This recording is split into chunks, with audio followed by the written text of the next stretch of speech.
Pernah nggak sih ngerasa kalau masuk ke dekade baru dalam hidup itu rasanya kayak mau ngadepin monster?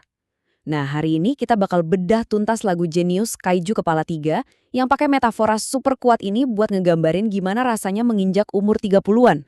Wow kan? Lagunya langsung dibuka dengan lirik sekuat ini. Langsung kebayang, konflik utamanya tuh ini. Rasanya kayak monster naga raksasa, kayak King Ghidorah. Kebayangkan betapa besar dan menakutkannya perasaan itu? Nah, ini dia pertanyaan intinya. Apa sih hubungannya monster kepala tiga sama umur 30? Mungkin kedengarannya aneh ya, tapi justru disinilah letak kejeniusannya. Yuk kita cari tahu bareng-bareng. Oke, ini dia peta perjalanan kita kali ini. Kita akan mulai dari kenalan dulu sama si monster, terus kita pahami gejala-gejalanya, lalu kita lihat gimana caranya membangun pertahanan, dan akhirnya gimana cara kita menjinakkan kaiju kita sendiri. Oke, kita langsung masuk ke bagian pertama. Yuk, kita bongkar permainan kata yang brilian banget di jantung lagu ini. Ini dia kuncinya. Seluruh konsep lagu ini jadi masuk akal pas kita paham makna ganda dari frasa kepala tiga. Secara harfiah, ya artinya 3 kepala. Tapi dalam bahasa gaul, ini artinya umur 30-an. Cerdas banget kan? Jadi ini bukan cuma soal monster, tapi juga soal fase baru dalam hidup. Dan lihat deh perbandingannya ini. Umur 30-an disamakan dengan kaiju naga. Sebuah tonggak kehidupan yang besar disamakan dengan King Ghidorah atau bahkan Cerberus dari mitologi. Mereka semua ini kan simbol kekuatan yang masif, yang ya terasa menakutkan.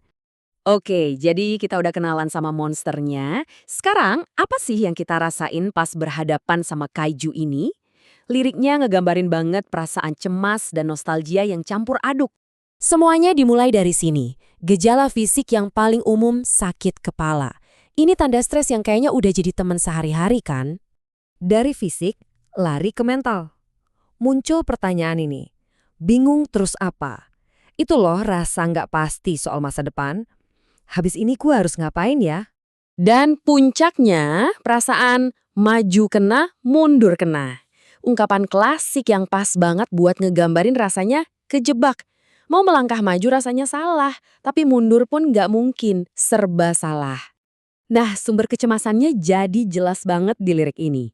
Ada kontras yang tajam banget antara masa lalu yang santai dan masa kini yang penuh tanggung jawab.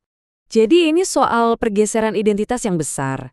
Dari seorang bocah yang hiburannya mungkin nonton Warkop DKI, sekarang jadi seorang bapak yang harus menghadapi kepala tiga. Dari masa yang lebih simpel ke set tanggung jawab yang benar-benar baru. Tapi, yang paling menarik dari lagu ini adalah gimana ceritanya nggak berhenti di kecemasan doang. Ada titik baliknya. Ada perlawanan. Yuk kita lihat lini pertahanan pertamanya. Ini dia jawabannya. Ref ini fungsinya udah kayak mantra yang kuat banget, jadi fondasi kekuatan. Sebuah deklarasi bahwa di tengah semua kebingungan itu, ada energi di dalam diri. Ada semangat yang nggak akan pernah padam. Dan buat memperkuat ide ini, dipakailah metafora yang lokal banget tapi kena, warung Madura. Kita semua tahu kan, warung Madura itu buka 24 jam non-stop.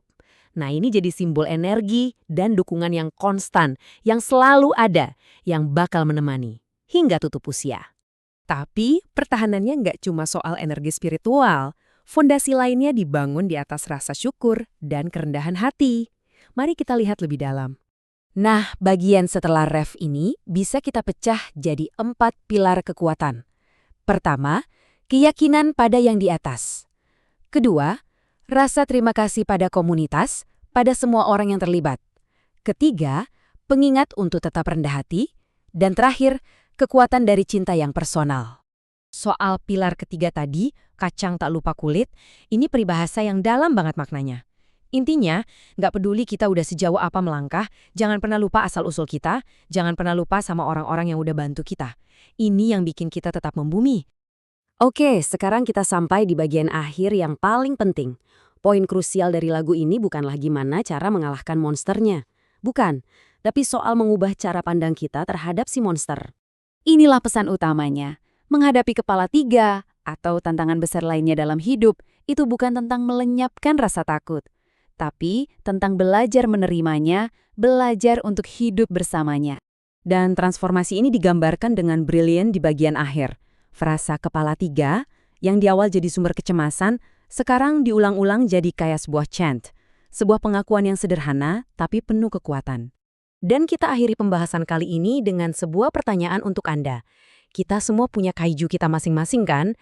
Punya tonggak kehidupan dan tantangan kita sendiri.